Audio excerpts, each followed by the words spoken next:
인생은 실수하기 마련입니다. 실수가 없는 인생이 어디 있겠습니까? 믿음이 좋았던 그 베드로 역시도 실수하였던 인생이었지만 주님께서 가셔서 그를 위로하시고 그의 인생을 복귀하게 하셨어요.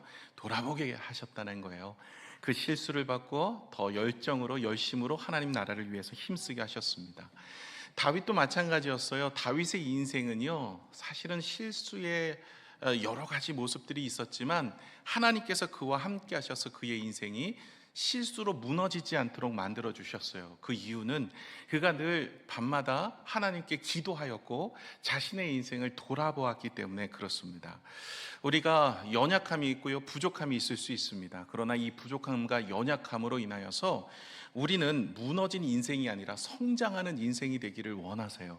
그것을 위해서 하나님이 우리에게 기도하기를 원하십니다. 다윗은요, 밤마다 하나님 앞에 기도로 나아갔었어요. 그렇게 밤마다 하나님께 기도하였더니 하나님께서 그의 인생을 복귀하게 하셨고, 그로 인하여 실수가 연약함은 내려놓고 또 하나님의 은혜를 생각하면서 더 성장하는 인생이 되어서 우리가 알고 있는 다윗이 되었던 것입니다. 사실 다윗의 삶은 결코 녹록하지 않았습니다. 우리는 다윗을 위대한 왕이고 존경받을 왕이고 하나님의 마음에 합한 왕이고 다윗이 이룬 업적을 바라보면서 다윗의 아름다움을 보지만 사실은 성경 속에 나오는 다윗의 모습의 인생의 삶의 여정은 절대 쉽지는 않습니다. 그런 인생 속에서도 하나님이 늘 다윗과 함께 하셔서 그의 인생의 말년에는 복되게 하셨어요. 저와 여러분의 인생도 다윗처럼 이런 아름다운 믿음의 복귀가 일어나기를 원합니다. 그래서 날마다 기도에 힘쓰는 여러분이 되시기를 축원합니다. 제가 세일의 밤기도회를 통해서 21일간 저녁마다 여러분의 기도 제목을 같이 나누었어요. 나누다 보니까 여러분의 어려움들, 힘듦을 제가 알게 되었어요.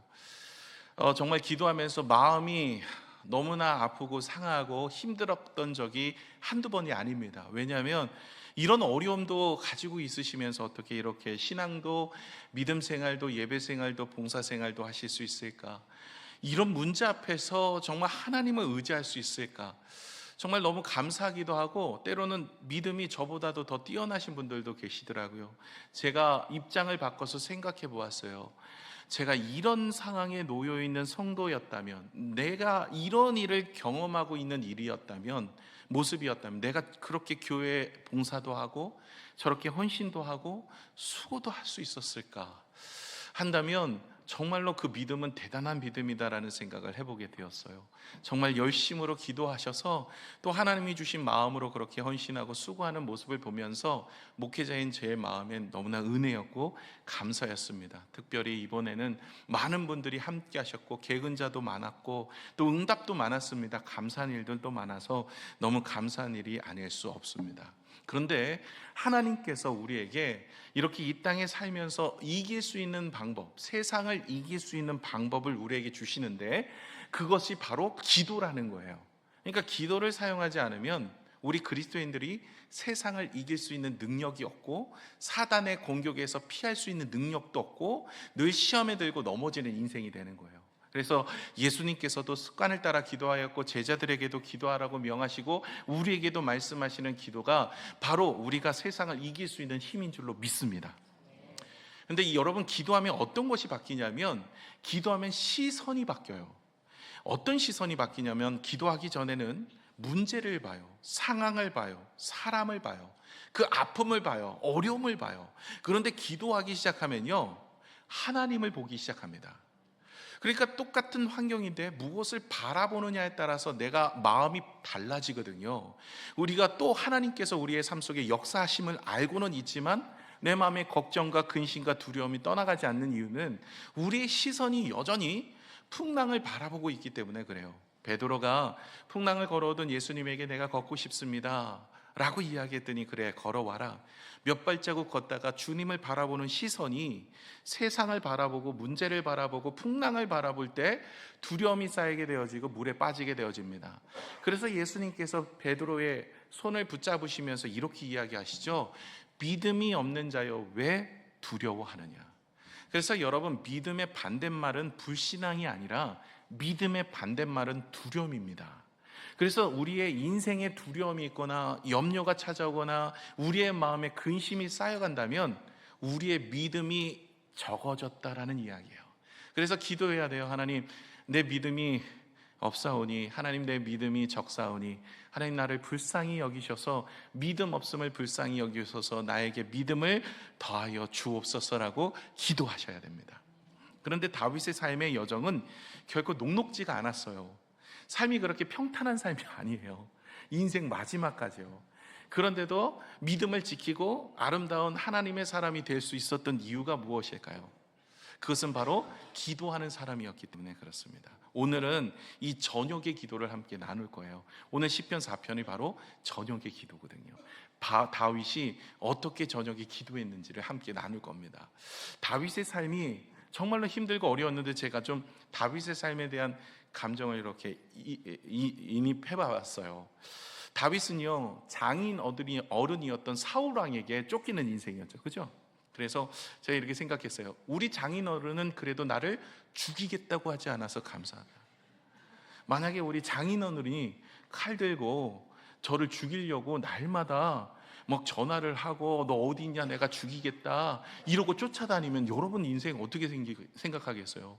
마음이 너무 힘들고 어렵지요. 또 장인어른이 또 능력이 있어갖고 방을 붙이고 내 사위를 죽이는 자에게 내가 5천만 원 건다 뭐 이러면 얼마나 마음이 힘들겠어요. 사람을 풀어서 그렇게 쫓아다니는 거예요. 그리고 우리 아들 둘이 있는데 둘 중에 막내 아들이 첫째 아들을 죽여버렸어요. 갑자기 화가 난다고 죽이더니, 그리고 그 칼로 아빠도 죽이겠다고 차키 내놓으라고, 아빠 돈 내놓으라고, 집문서 내놓으라고 뭐 이러고 쫓아오면 어떡하겠어요. 다윗은요, 압살롬이라는 아들이 첫째 아들 암놈을 죽이고 그리고 아버지의 왕위를 위해 얻겠다고 그렇게 달려드는 인생이었어요. 그러니 자녀들이 있는데 그 자녀들이 싸워서 죽이고 아버지까지도 죽이려고 달려드는 인생, 그런 인생이 다윗의 인생이었어요. 친한 친구가 있는데 그 친구가 나를 배신하여서 우리와 같이 동업을 하고 있었는데 사업을 다 자기들 쪽으로 하고 완전히 나는 빈털터리가 되도록 만들어버리고 믿었던 사람에게 배신을 당하는 그런 일들, 이런 일들 당하면 너무 힘들겠죠. 그래서 한국에서 도저히 살 수가 없어서 저기 중국이나 동남아 오지에 가갖고 10수년간 도망하면서 내가 살아야 된다. 여러분, 다윗도 이스라엘에 올 수가 없었어요. 그래서 이방 땅에 다니면서 살았던 인생이었어요. 10수년간 그런 인생으로 살아요. 장인어른은 나를 죽이려 해요. 나의 자녀들은 나를 힘들게 만들어요. 자녀의 문제도 있어요. 믿었던 친구들은 나를 저버립니다. 그리고 사업은 망했어요. 그리고 한국에서는 더 이상 고국에선 살 수 없어서 쫓겨나서 10수년간을 떠나다니면서 살았던 인생이요. 만남의 복이라도 있었으면 좋겠는데 주변에 꼬이는 사람들은 불량배예요. 어디 가서 오도 갈 데 없는 사람들, 오히려 내가 돌봐줘야 되는 사람들이 내 옆에 있어요. 그러면요, 믿음이 흔들릴 수밖에 없어요. 이 중에 하나만이라도 있어도 내가 어떻게 하나님 앞에 예배를 드리고 하나님을 찬양하고 하나님 앞에 나와서 이렇게 하는데 내 삶에 왜 이런 인생이 일어날까, 이런 마음이 들 텐데, 다윗은 이런 상황 속에서도 흔들림이 없어요. 믿음이 흔들리지 않고 오히려 하나님 앞에 기쁨이 돼요. 그래서 하나님 앞에 귀하게 쓰임받는 인생이 되어집니다. 어떻게 이럴 수가 있었을까요? 그는 기도하는 사람이었기 때문에 그랬습니다. 그래서 여러분, 기도는 우리가 원하는 것을 구하는 것만 있는 것이 아니라 우리의 믿음을 지키는데도, 우리가 믿음의 성숙됨이 있는데도 기도라는 것은 정말 중요합니다. 그래서 우리가 아침과 저녁에 기도해야 되는데, 우리가 시편을 계속 쭉 이어서 보고 있잖아요. 3편에서 5편까지는요 다윗이 고난 당할 때 썼던 비탄시입니다. 다윗이 고난 당할 때 쓴 시예요. 그래서 3편 같은 경우는 지난주에 우리 같이 나눴던 이 시편 3편은 아침에 드리는 기도라는 제목을 가지고 있어요. 아침에. 왜냐하면 시편 3편 5절에 이렇게 고백을 하거든요. 한번 읽어볼까요? 시작. 내가 누워 자고 깨었으니 여호와께서 나를 붙드심이라. 내가 누워 자고 깨었어요. 그래서 주님께서 나를 붙드셨다, 이런 고백이 있기 때문에 아침에 드리는 기도다, 이렇게 평이 되어져서 많은 분들이 아침에 이 기도를 드립니다. 그리고 오늘 우리가 살펴본 이 4편은요 저녁에 드리는 기도. 그러니까 다윗이 저녁 때 드렸던 기도의 내용인데 우리 8절을 같이 한번 보겠습니다. 시작. 내가 평안히 눕고 자기도 하리니 나를 안전히 살게 하시는 이는 오직 여호와시니이다. 내가 평안히 눕고 자기도, 이제 잠자리에 들게 되어지는 상황 속에서 나를 지켜주시고 안전히 거하게 하시는 분은 하나님입니다 라고 고백하면서 이 기도가 이어지고 그 기도를 마치게 되어지는 거예요. 그래서 이거 아침에 일어날 때 기도, 저녁에 주무실 때 기도, 이 다윗의 기도를 하면 또 다윗의 신앙과 믿음처럼 아름답게 성장할 수 있어요. 그래서 오늘 우리가 이 저녁의 기도를 우리 같이 함께 나누겠는데, 이 저녁의 기도, 오늘 이 1절에서 8절까지는 세 가지 중요한 핵심적 요인이 있어요. 그 부분들을 우리 같이 마음에 새기고 함께 그 기도를 오늘 저녁부터 함께 했으면 참 좋겠습니다. 여러분, 저녁에 딱 방에 누우면 무슨 생각이 드세요? 하루 동안 있었던 일들이 막 파란만장하게 가는데 좋은 일들, 즐거운 일들, 행복한 일들이 지나가요? 아니면 나에게 상처 줬던 일들, 상처 줬던 사람, 상처 준 말, 이런 일 저런 일이 막 생각이 나요. 저녁에 고요할 때. 주로 두 번째죠. 좋은 일, 막 있었던 기쁜 일, 이런 것들은 있지만 대부분 그런 것들은 그냥 스쳐 지나가요. 그런데 마음에 상처가 되고 어려움이 있고 억울한 일을 당하고 불편한 일을 당하면 그것이 저녁에 생각이 나서 저녁이 되어지면 마음이 너무 힘들고 어렵습니다. 그런데 오늘 1절에 보시면 이 다윗은 저녁에 누울 때 마음의 상처와 억울함과 아픔을 돌아보는 것이 먼저가 아니라 하나님께서 나를 의롭게 하셨고 나를 곤란 중에 지키셨던 것을 기억하면서 하나님께 기도를 시작합니다. 자, 오늘 1절을 볼까요? 내 의의 하나님이여 내가 부를 때 응답하소서. 곤란 중에 나를 너그럽게 하셨사오니 내게 은혜를 베푸사 나의 기도를 들으소서. 내 기도를 들어달라고 고백을 하지만 그러나 처음에 나의 의의 하나님이라 고백합니다. 나를 의롭게 하시는 분은 오직 하나님입니다 라는 고백이죠. 내가 정말 죽을 수밖에 없는 인생이었고 죄 가운데 있었던 인생이었고 어둠 속에 있었던 인생이었지만 하나님은 나를 의로운 자로 만들어 주셨고 하나님의 십자가의 구속의 은혜로 나를 하나님의 백성이 되게 하셨고 하나님이 택하신 백성으로 내가 오늘도 살고 있습니다. 뿐만 아니라 내가 곤란 중에 막다른 골목 앞에서 있을 때도 하나님께서 나를 붙들어 주셔서 나를 이제까지 인도하여 주셨습니다. 에베네셀의 하나님께서 나와 함께 하셔서 오늘 이 자리까지 오게 하시니 감사드립니다 하고 하나님을 묵상하는 거예요. 여러분, 대부분 하루를 지내면서 저녁에 눕거나 저녁에 이제 자신의 삶을 복귀하면서 돌아볼 때 대체로 있었던 일들, 나에게 마음에 상처 준 사람 혹은 그 말 혹은 내 환경의 아픔들, 이런 것들이 마음에 있어서 자꾸만 그것을 묵상하고 그것을 생각합니다. 그런데 여러분, 다윗은요 그러기보다는 하나님이 베풀어 주신 은혜를 바라보면서 하나님이 나에게 행하신 일들을 바라보면서 감사하기로 선택을 하고, 그리고 하나님께서 지금의 문제와 상황 앞에서 하나님께서 지금까지도 인도해 주셨으니 앞으로도 인도하여 주실 줄로 믿고 감사하는 인생이 되었다는 거예요. 저와 여러분이 오늘도 결단하며 저녁에 기도하셨으면 좋겠습니다. 때로는 우리의 마음에 자꾸만 찾아오는 여러 가지 사람을 묵상하고 환경을 묵상하고 때론 내 마음에 쓴뿌리가 되어진 그 문제를 묵상하면서 내가 절망하며 낮아지는 인생이 아니라 우리가 선택하는 겁니다. 하나님께 기도하면서, 하나님, 내가 이제는 사람을 묵상하거나 환경을 묵상하는 인생이 아니라 하나님께서 나에게 베풀어 주신 은혜를 묵상하며 감사하는 인생이 되게 하여 주시옵소서. 다윗은 언제나 그랬어요. 어떤 환경에 놓일 때도, 오늘 시편 4편의 내용만 살펴보지만 사실 시편의 모든 내용들을 다윗이 쓴 시를 살펴보면 대부분 어려움 중에, 곤란한 중에, 문제 중에, 아픔 중에, 쫓기는 중에 그가 하나님 앞에 나아갈 때 제일 먼저 한 것이 하나님을 찬미하고 찬양하는 거였어요. 우리의 기도가 바뀌어야 됩니다. 우리의 기도가 이전에는 문제를 해결해 달라는 기도, 우리의 어려움을 해결해 달라는 기도, 내 억울함에 대한 토로의 기도, 불편함과 마음에 있는 것들을 내어놓는 기도, 물론 그것도 필요하지만 그러나 먼저 우리가 기억해야 될 것은 다윗이 하나님 앞에서 저녁마다 기도했던 것은 하나님이 베풀어 주신 은혜가 크다는 것을 바라보면서 기도하는 믿음의 고백이었어요. 저와 여러분도 그런 고백이 있어지기를 축원합니다. 조지 뮬러라는 분이 계십니다. 이 조지 뮬러는 여러분 잘 아시죠? 1만 명의 고아를 돌아보았던 사람이었어요. 그 목사님이셨습니다. 그리고 5만 번의 기도가 응답이 된 것으로 유명하죠. 그래서 조지 뮬러가 기도 수첩이라는 게 있어요.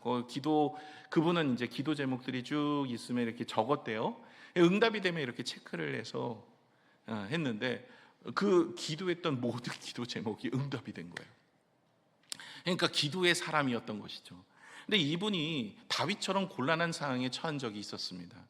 그가 고아들을 데려다가 먹이고 입히고 재우고 함께 하는데 얼마나 어렵겠어요. 한 번도 그 1만 명의 고아들을 돌아보면서 다른 사람에게 가서 내가 좀 어려우니 후원해 주세요라는 편지나 요청을 한 적이 없대요. 하나님께만 기도했대요.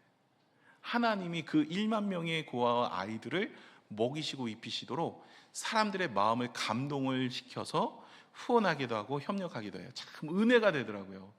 그래서 기도로 목숨을 건, 기도로 승부를 건 사람이 바로 조지 뮬러예요.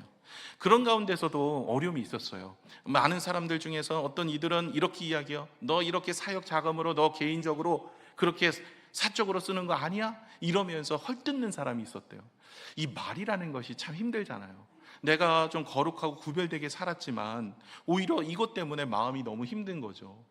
나는 그런 적이 없는데 주변에 있는 사람들이 나를 이상하게 색안경을 끼고 바라보고 그리고 헐뜯는 이야기들이 자꾸 돌면서 마음이 너무 힘든 거예요.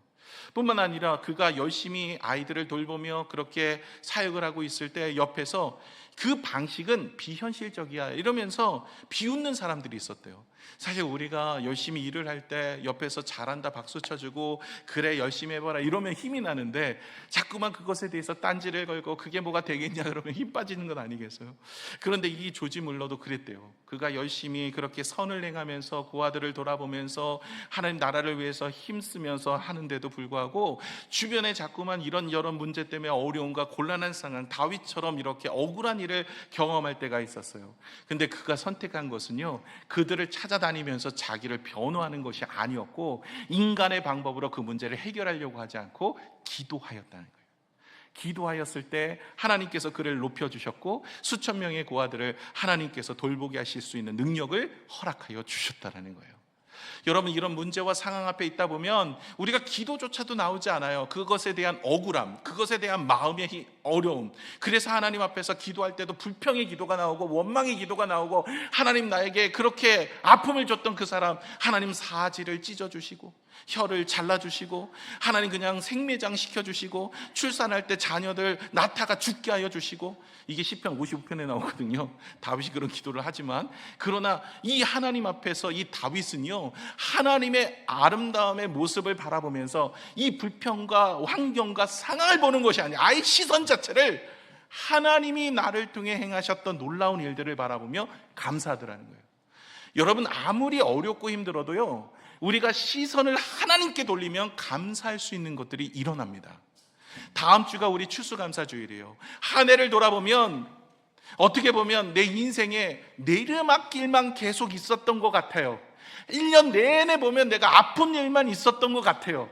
1년 내내 보면 내가 어려운 일들만 있었던 것 같아요. 기도의 응답은 기억나지도 않고 자꾸만 힘들고 어려운 일들만 생각나요. 그런데 여러분, 기도하면서 하나님께서 나의 의가 되어주시고 내가 곤란 중에 있을 때 나를 붙들어 주셨던 과거에 있었던 일들을 생각하면 하나님이 얼마나 우리를 사랑하고 있는지, 하나님이 얼마나 우리에게 은혜를 베풀어 주셨는지를 바라볼 때마다 우리의 마음이 기쁨이 찾아오고 감사가 찾아오며 그날 저녁은 하나님이 임재하는 천국 같은 은혜를 경험하게 되는 줄로 믿습니다.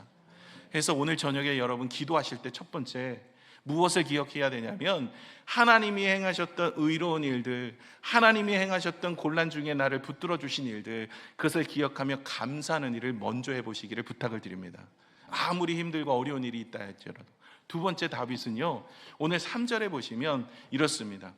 다윗은 여호와께 자기를 위하여 경건한 자를 택하신 줄 너희가 알지어다. 내가 그를 부를 때에 여호와께서 들으시리로다.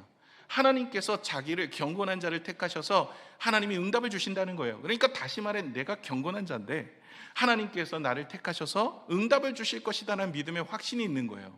그래서 다윗은요, 이 경건과 거룩하고 구별된 인생은 하나님으로부터 받은 것인데 하나님이 나를 택하셔서 나를 부르셔서 의롭게 하셨고 나를 부르셔서 거룩하게도 하시고 나를 부르셔서 응답을 주신다는 믿음의 확신이 있었던 거예요.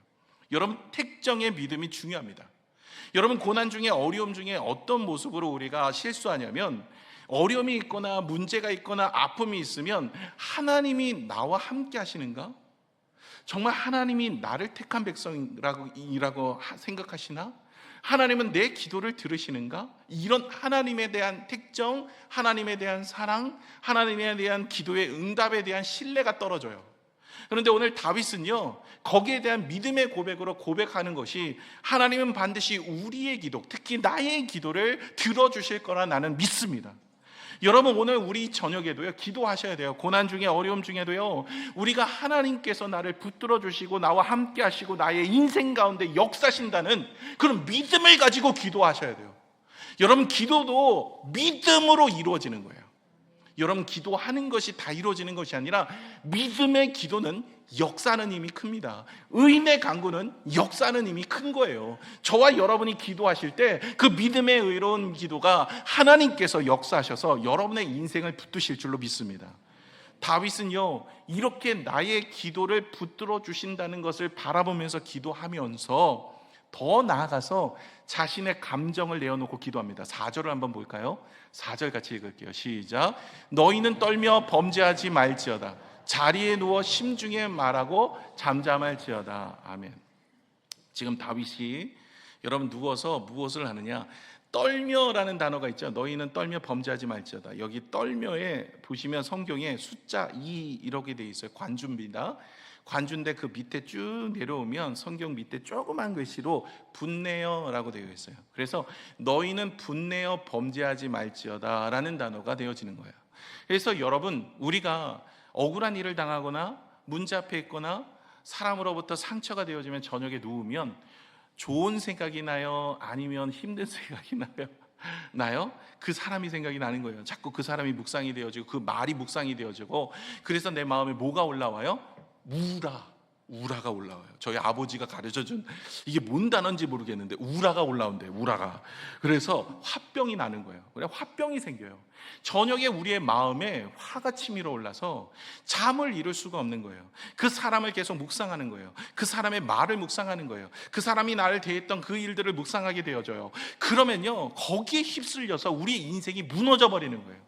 다윗은 거기에 휩쓸리지 않기 위해서 내 감정을 주 앞에 내어놓는 거예요. 내 환경을 주님 앞에 내어놓는 거예요. 내 억울함도 내 감정도 휩싸여 원망이나 불평이나 이런 것이 아니라, 그래서 하나님 앞에 나오는 기도조차도 하나님 제가 얼마나 억울한지 아세요? 라고 하나님 앞에 아뢰는 것이 아니라 내 감정까지도 내어놓고 하나님께 나아간 거예요. 여러분, 미워하는 죄는 무슨 죄라고 성경이 이야기합니까? 신약에 와서는 살인하는 죄요.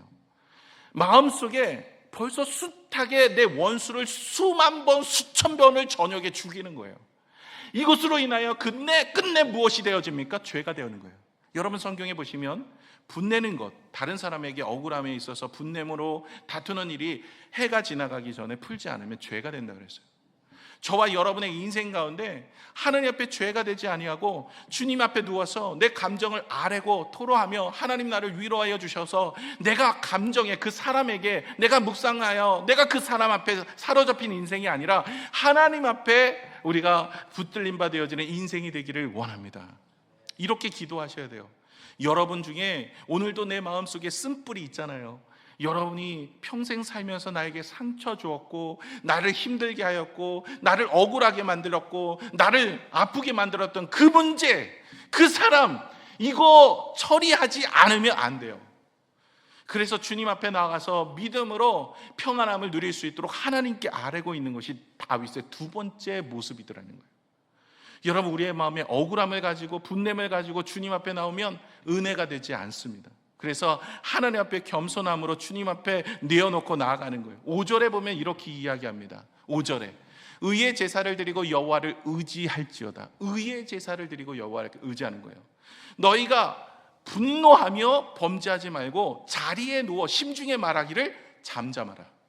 그러면서 의의 제사를 드리고 여호와를 의지하라. 여러분, 제사가요, 지금은 예배잖아요. 구약에는 제사를 드려요. 제사를 드릴 때 입구에 물두멍이 있어요. 물두멍. 이 물두멍에 손을 씻고 들어가게 됩니다. 근데 이 손을 씻을 때 성경에 뭐라고 되어 있어요? 내 형제에게 분을 품거나 혹은 형제와 다투는 일이 있으면 가서 화해하고 와라. 그러니까 무슨 얘기예요? 하나님께 의의 제사, 하나님이 원하시는 제사는 우리의 마음속에 분노가 있거나 미워하는 것들이 있거나 내 마음속에 아직도 거치는 것이 있으면 하나님께 의로운 제사로 주님 앞에 우리의 마음과 정성을 드리기가 부족한 거예요. 구약 때부터 그랬어요. 그러니 저와 여러분의 마음속에 오늘도 이 자리에 계신 분들 중에서 혹은 내 마음에 쓴뿌리가 있는 분들, 내 마음에 아직도 용서가 되지 않는 것들, 아직도 내 마음속에 있는 이전의 것들로 인하여서 내 마음이 막 힘들고 어렵다면 이거 해결하지 않으면 믿음이 성장하지 않고 오히려 그 믿음이 그 환경과 상황 때문에 흔들릴 수 있더라는 거예요. 다윗은요, 그 어려운 환경, 다윗은 정말 공격을 많이 당했던 사람이에요. 배신도 많이 당했고, 아들에게 배신, 믿었던 그 참모에게도 배신, 여러 가지 어려움을 많이 당하고 정말로 아픔이 많았던 사람인데 믿음 하나 흔들리지 않았던 이유는 그 감정까지도 하나님께 내어놓고 하나님의 은혜를 구하면서 나갔던 인생이에요. 그래서 여러분, 오늘 저녁에는 첫 번째, 어떤 환경과 어려움이 문제가 있고 아픔이 있어도 그 문제를 바라보고 기도하지 마시고 하나님이 이제까지 우리와 함께 하셨던 은혜를 바라보며 기도하시고, 두 번째, 우리의 감정에 화가 나고 분노가 있으면 이것을 그날 저녁에 주님 앞에 씨름하면서 풀어야 돼요. 그래서 해를 넘기지 말아야 돼요. 하루를 넘기지 말도록 우리가 주님 앞에 내어놓고 기도하며 하나님의 은혜를 구하며 내 마음의 심중에 잠잠할지어다. 그리고 나서 주님 앞에 의로운 제사를 드리고 여호와를 의지하는 믿음의 모습으로 나아가는 저와 여러분의 모습이 되시기를 축원합니다. 그러지 않으면 우리가 그 사람에게 휘둘려 버리고 그리고 그 문제 때문에 사단이 틈타요. 찰스 스펄전 목사님이 이렇게 이야기했어요. 분노에 대해서, 분노는 악마가 쥐고 흔드는 손잡이와 같다. 그러나 기도는 그 손잡이를 뽑아버린다. 여러분, 분노라는 것이 내 마음에 쌓이면 뭐가 되냐면 하나님께 예배를 드리거나 온전한 모습으로 주 앞에 나아갈 수도 없는 모습일 뿐만 아니라 사단이 역사해서 그 분노를 가지고 우리를 휩쓸어서 넘어뜨리게 만드는 거예요. 그런데 기도는 뭐예요? 그 손잡이를 뽑아버리는 거예요. 그 분노의 손잡이를 뽑아버리는 것이 기도하는 거예요. 억울함을 품은 채 기도하지 않는 자, 이건 사단에게 마음을 내어주는 것과 같대요. 억울함을 품고 기도하지 않는 자, 사단에게 마음을 내어주는 거예요. 그러면 끝내는 그 인생은요, 사단에게 넘어가서 시험 들어 하나님께 쓰임받지 못하고 인생이 허물어지는 인생이 되는 거예요. 다윗이 그렇게 수많은 어려움과 고통 속에서도 일어날 수 있었던 이유는, 사람들로부터 아픔과 고난 속에서 일어났을 때 있는 이유는 가까운 친인척과 그리고 자녀들과 그리고 가까운 친구들에게도 배신을 당해서도 흔들리지 않는 믿음과 한 번도 복수를 하지 않아요. 다윗은 한 번도 자기를 해한 사람을 죽이지 않습니다. 그런 인생으로 흔들리지 않는, 사울왕도 2번이나 죽일 수도 있었지만 죽이지 않았잖아요. 그런 모습을 가질 수 있는 이유는 감정까지도 주님 앞에 나와서 기도하고 해결한 거예요. 그럴 때 하나님이 그의 인생에 은혜를 주신 거예요. 오늘도 저녁에 여러분의 감정 해결하고 가야 돼요. 이거 해결하지 못하고 예배를 계속 드리고 주님 앞에 나가면 이게 언젠가 우리를 붙잡고 사다는 역사에서 하나님 앞에 쓰임받는 인생이 되지 못합니다. 분노는요, 정당해 보입니다. 때로는 내가 억울함을 당하면 분노하고 화를 내는 게 정당해 보여요. 그래도 정당하다 할지라도 오래 품으면 죄라고 그랬어요. 죄가 되는 거예요. 분노는 죄를 유발하게 됩니다. 반면 회개는요, 억울함을 평안함으로 바꾸어지는 하나님의 길이래요. 그래서 여러분, 우리가 내 자신을 돌아보며 회개하면, 주님 앞에 나아가면 억울한 일도 하나님이 바꾸셔서 우리의 마음에 평안함을 주시고 은혜를 주시는 줄로 믿습니다. 다윗은 밤에 누웠을 때 얼마나 많은 생각이 지나가겠어요. 다윗의 삶의 모습을 보면 진짜 억울하고, 제가 이분의 삶을 이렇게 돌아보면, 야, 이런 일을 당하는 가운데서도 찬양을 해? 아니, 이런 일을 당한다면 나는 뭐 하고 있을까? 정말로 오늘도 예배하고 하나님을 찬양하고 봉사할 수 있을까? 근데 이분은 전혀 흔들림이 없는 거예요. 그런 가운데서도 하나님 앞에 나가서 그 분노도 주님 앞에 내어놓고 하나님이 주시는 은혜 가운데서 믿음으로 일어나더라는 거예요. 그게 무엇이에요? 하나님께 저녁마다 나가서 기도하더라는 거예요. 자리에 누워 심중에 말하기를 잠잠하라. 하나님 앞에서 다윗은 그런 마음을 가지고 기도하여서, 원수는 어떻게 해야 돼요? 성경에 죽여야 돼요? 사랑해야 돼요? 원수는 죽이는 게 아니라 사랑하는 겁니다. 그래서 원수는 사랑하고 원수 갚으면 죽게 맡기고, 우리는 믿음으로 나아가면 하나님께서 우리의 삶 속에 은혜를 더하여 주실 줄로 믿습니다. 요셉의 삶을 보세요. 요셉의 나이 16살 때 팔려갔어요. 그렇죠? 여러분, 아침까지 같이 밥을 먹고 저녁에 같이 이불 덮고 잤던 형들이 갑자기 도시락을 가져다가 갖다 줬더니, 양치는 형들에게 도시락 가져다 줬더니 형들이 갑자기 모의를 하더니 구덩이에 파놓고 저를 집어넣고, 그리고 야, 얘 죽여버리자, 얘만 없으면 내가 좀 살만 난 것 같다, 이러면서 서로 논의를 하는 거예요. 그 이야기가 다 들려요. 형들이 모여서 자기를 죽이겠대요. 10명이 모여서 죽이려고 막 논의를 하더니 한 분이 이러는 거예요. 야, 그래도 가족인데 어떻게 죽이냐, 팔아버리자. 그래서 종으로 팔아요. 이 이야기를 들으면요, 여러분 16살이면 우리나라 중이에요. 중이면 김정은도 못 넘어와요. 중이 때문에. 이 쉽지 않은 애들이에요. 거기에 마음에 상처가 되면요, 어떻게 될까요? 나중에 내가 다 이분들 끝을 보겠다, 이런 마음의 분노가 일어나지 않겠어요? 그리고 삐뚤어져 가지 않겠어요? 내가 하나님을 열심히 섬겼고 예배도 드렸고 열심히 봉사하고 하나님 나라 채색 옷을 입었다는 것은요, 그 당시에 이쁨을 받았던 자녀에게도 입혔지만 특별히 신앙적으로도 온전하게 잘 섰던 자녀에게도 입혔대요. 그래서 요셉은 특별히 신앙적으로도 믿음으로도 가정에서 아름답게 성장했던 사람이에요. 그러면 하나님 앞에 예배도 잘 드리고 봉사도 잘하고 기도도 잘하고 말씀도 잘 읽고 이렇게 열심히 신앙생활했는데 형들에게 미움을 받아? 아니, 하나님이 주변의 사람들에게 사랑받는 인생이 아니라 미움받는 인생으로 나를 만드셨어? 그리고 나서 나중에 이게 팔리는 인생이 되어버린 거예요. 그러고 나면 마음에 상처가 일어나지 않겠어요? 그러고 나서 보디발 장군의 집에 가서 어떻게든 내가 한번 열심히 살아보겠다 했는데 누명 쓰고 감옥 들어가서 그의 인생이 계속 꼬이는 거예요. 10수년간, 무려 14년간 꼬여요. 14년간 그렇게 꼬인 인생이 되어지면 무너질 법해요. 무너질 법해. 안 그러겠어요? 1, 2년도 아니고. 그런데도 화병이 생겨갖고 마음이 힘들지 않겠어요? 그런데 이분 삶을 보세요. 창세기 보시면 평안해요. 감옥에 들어갔을 때도 물론 그 안에서도 하나님 앞에 찬양하고 경배를 돌리는 인생이지만, 어떨지 모르겠지만 그의 삶의 기록을 보면 불평하거나 원망하거나 내가 나중에 형들을 만나면 반드시 복수하리라 이런 얘기 하나도 안 나와요. 나중에 총리가 되어져서, 애굽의 총리가 되어서 형들이 와서 이제 굽혀서 요셉을 만나게 되어지잖아요. 그럴 때 요셉이 그들을 바라보면서 뭐라고 얘기해요? 당신이 나에게 그렇게 해한 것은 이때를 위함이다라는 거예요. 당신을 살리기 위해서 나를 그렇게 하셨나 봅니다. 이러면서 그들을 용서하잖아요. 그 감정이 없어서 그럴까요? 제가 보기엔 감정을 하나님께 다 처리해버린 거예요. 여러분, 오늘 저녁에 우리가 하나님 앞에 기쁨으로 은혜로 우리가 복귀하면서 성공하는 인생으로, 신앙으로 자라나기 위해서는 무엇을 해야 될까요? 우리의 원수는 주 앞에 맡기고 우리의 감정을 주 앞에 토로하면서 하나님께 털어버리는 이 저녁이 되시기를 축원합니다. 하루를 넘기면 안 돼요. 이거 넘기면 하나님 앞에 기쁨이 되지 못하고 우리의 신앙은 사단의 놀이터가 되어버립니다. 마지막으로 세 번째가 뭐냐면 이 6절에서 8절입니다. 6절에 보시면 여러 사람의 말이 우리에게 선을 보일 자 누구냐 하오니 여호와여 주의 얼굴을 들어 우리에게 비추소서. 주께서 내 마음에 두신 기쁨은 그의 곡식과 새 포도주가 풍성할 보다 더하니이다.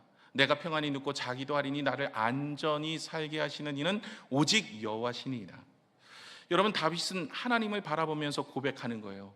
세상의 것들, 풍성한 포도주와 그리고 곡식들이 풍성한 것보다 나는 주님을 바라보는 것이 내 인생의 기쁨입니다 라고 고백을 하고 있는 거예요. 그의 인생의 풍요를 위해서 기도한 적은 제가 별로 못 봤어요. 주로 기도하는 모든 것은 내가 왕궁에 있는 것보다 하나님의 성전의 하루에 있는 것이 더 좋습니다. 하나님의 문지기로 있는 것이 더 기쁨입니다. 이런 믿음의 고백은 많이 들었지만 그의 인생에 하나님 축복을 주셔서 내가 풍성한 물질에 풍성한 복에 이런 것보다는 오히려 하나님의 은혜를 사모하며 하나님께 기도하며 하나님의 성전을 사모했더니 하나님께서 그 다음에 먹고 입고 마시는 이 모든 것을 더하여 주시는 축복이 있어요.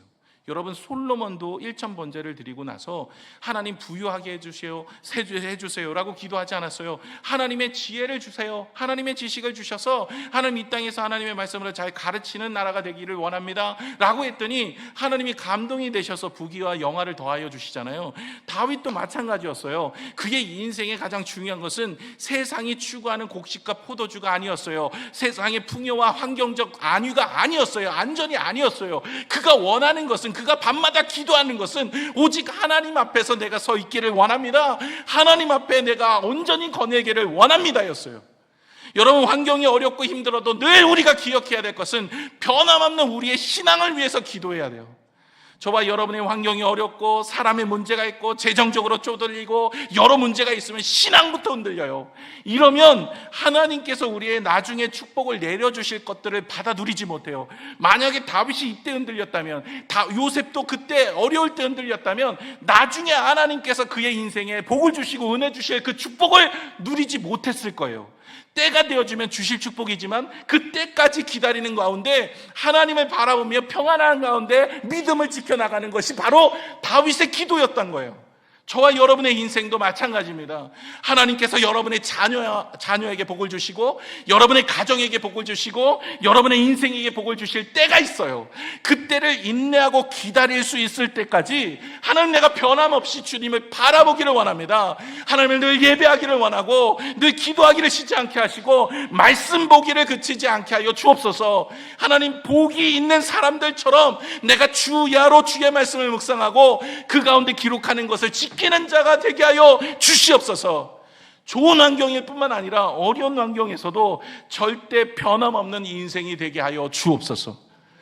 언제나 주님 앞에 변치 않는 인생이 되게 하여 주옵소서라고 간구할 때 하나님께서 그 인생에 평안함을 더하여 주신 거예요. 그래서 그의 인생이, 여러분 13살에 기름 부어 왕이 되어야 하는 그 인생이 고단한 인생으로 살아가고 있을 때에도 그 마음속에 늘 평안함이에요. 그러니까 사울 왕을 만났을 때도 죽이지 않아요. 조급해하지 않아요. 주변의 사람들은 하나님이 때를 주신 것 같아요, 사울 왕을 죽일 수 있는 하나님이 기회를 주신 것 같아요 라고 주변 사람들이 아무리 이야기해도 다윗은 하나님 앞에서 평안함을 유지하여 하나님 앞에 온전함을 지켰던 사람이에요. 이것은 바로 하나님 앞에 은혜를 구하며 믿음의 회복과 평안함을 유지한 사람들이 할 수 있는 모습입니다. 저와 여러분이 세 번째, 바로 이와 같은 모습이 있어야 돼요. 하나님이 주시는 참된 평안함을 갈구하며 갈망하는 인생으로 살아내는 여러분이 되셔야 할 줄로 믿습니다. 오늘 우리가 살펴보았던, 우리 찬양을 드렸던 413장 내 평생에 가는 길은요, 이게 호레이시오 스페포드라는 분이 쓰신 그 내용이에요. 그 찬양의 곡인데, 이분이 지금 평안할 때 쓴 게 아니라 다윗처럼요, 지금 부자였었는데 화재로 인하여서 한순간에 다 날려버린 거예요. 재산을 한순간에 다, 되게 부자였었거든요. 한순간에 다 없어지고 자녀들이 이제 영국으로 가는 배를 탔는데 풍랑으로 다 죽어버려요. 엎친 데 덮친 거예요. 그러니까 뭐 자녀는 죽고 화재로 인하여 재산을 다, 누가 생각이 나요? 이게 욥과 같은 인생을 사는 거죠. 그럴 때 그가 흔들리지 않아요. 하나님 앞에 다윗처럼 기도를 하기 시작해요. 그래서 하나님 앞에 주신 마음으로 이 곡을 씁니다. 내 평생에 가는 길, 순탄하여 늘 잔잔한 강 같든지, 그런 인생도 있죠. 또 풍파로, 큰 풍파로 어렵고 무섭고 어렵든지, 그러나 내 영혼은 늘 편하다. 기도했을 때 세상은 모든 것을 가져갔지만 주님은 그 모든 것에 평안을 허락하여 주셨다라는 거예요. 밤마다 우리가 누워서 늘 불안해하며 염려하며 앞날에 대해서, 사업에 대해서, 자녀에 대해서, 건강에 대해서 근심하며 걱정하기를 우리는 멈춰야 됩니다. 이제부터는 다윗처럼 하나님 앞에 나와서 하나님, 세상에 그 많은 곡식과 포도주가 주는 기쁨보다 하나님 한 분만으로 내 인생의 기쁨으로 삼기를 원합니다. 내가 늘 기도하고 말씀을 보며 하나님께 예배하며 이것이 우리의 인생의 가장 기쁨이고 이거 하나만으로 우리의 인생의 은혜입니다 라고 고백하며 기도할 때 무엇보다 하나님은 우리의 마음의 환경은 바뀌지 않았지만 평안을 주시고 뿐만 아니라 하나님은 반드시 그런 인생은 세워주실 줄로 믿습니다. 한 예화를 들고 마치겠습니다. 아브라함 링컨은 여러분이 잘 아시죠? 그는 어렸을 때 지독한 가난 속에서 태어납니다. 켄터키 오두막집에서 태어나는데 늘 재정이 없다 보니까 이사를 하게 되었어요. 많은 이사를 했습니다. 그리고 교육을 제대로 받지 못했어요. 초등학교도 잘 못 나왔고요. 정식적으로 교육을 받은 것은 1년 6개월입니다. 그러니까 1년 6개월만 정식적으로 교육을 받았고 그가 다 독학으로 공부를 해요. 그런 가운데 어머니가 9살 때 죽어요. 그리고 그의 누이가 있었는데 그의 나이 21살 때 출산하는 중에 사망을 합니다. 이러면요 마음이 너무 힘들죠. 왜 나는 가난해야 돼요? 왜 나는 교육을 받지 못하는 인생으로 살아야 됩니까? 왜 나의 아버지는 늘 구두수성공으로서 이렇게 어려운 인생으로 살아야 되는 나는 왜 하나님 이렇게 주십니까? 내 어머니는 왜 이렇게 일찍 돌아가셔야만 됩니까? 내 누이는 왜 이런 환경과 상한 출산이라는 축복 앞에서 죽음을 맞이하게 되는 아픔을 주십니까? 완전 무너질 수 있죠. 여기에 32년에 주의회 선거에서 낙선됩니다. 33년에 사업을 실패하는데 무려 이 실패로 17년간 빚을 갚습니다. 38년 주의회 대변인 선거에서 또 실패합니다. 43년 연방 하원의회 후보 지명에 실패합니다. 48년 연방 하원의원 재지명에 또 실패합니다. 54년 연방 상원의원 선거에서 낙선합니다. 56년 부대통령 후보 지명에서 실패합니다. 58년 연방 상원의원 선거에서 다시 또 낙선합니다. 그 35년 때에는요 사랑하는 약혼녀가 장티푸스로 죽어요. 그리고 이제 평생 뭐를 가지고 살아가냐면 병이 있었는데 우울증이었어요. 약을 늘 먹어야 돼요. 그리고 자녀가 4명이 나중에 결혼해서 자녀가 있었는데 자녀가 4명 중에 3명은 다 어렸을 때 죽어요. 여러분 이쯤 되면요 인생이요 이렇게 꼬일 수가 있을까? 야 이렇게 망할 수가 있을까? 이렇게 어려울 수가 있을까? 할 수 있잖아요. 근데 이 아브라함 링컨이 절망과 분노가 아니라 다윗처럼 하나님 앞에 저녁마다 기도합니다. 하나님, 나에게 의를 베풀어 주시는 애 감사합니다. 곤란 중에 나를 붙들어 주시는 애 감사합니다. 하나님, 내가 사람을 보거나 환경을 보는 것이 아니라 하나님을 바라봅니다. 내 감정을 주 앞에 내어놓습니다. 내 인생의 기쁨은 세상의 포도주와 곡식과 풍요로움이 아닙니다. 오직 내 인생의 기쁨은 오직 하나님 한 분입니다. 이러면서 기도했더니 하나님께서 그의 인생을 붙드셔서 나중에 그는 미국에서 가장 위대한 대통령으로 당선이 되더라는 거예요. 여러분 우리의 인생도 하나님이 반드시 쓰실 날이 올 줄로 믿습니다. 그리고 쓰시고 있는 줄로 믿습니다. 그런데 우리가 하나님 앞에 쓰임받는 인생에서 다윗과 같은 저녁마다 드리는 기도가 우리의 기도가 되셔야 돼요. 안 그러면 우리는 끝내 사단의 노름터가 되어서 다 넘어지고 성장하지 못하여 하나님 앞에 기쁨이 되지 못하는 인생으로 전락하게 됩니다. 오늘 저녁에 여러분 돌아가셔서 다윗의 3가지 밤마다 드렸던 기도 여러분도 기도하셔서 승리하시기를 부탁을 드립니다. 함께 기도하겠습니다.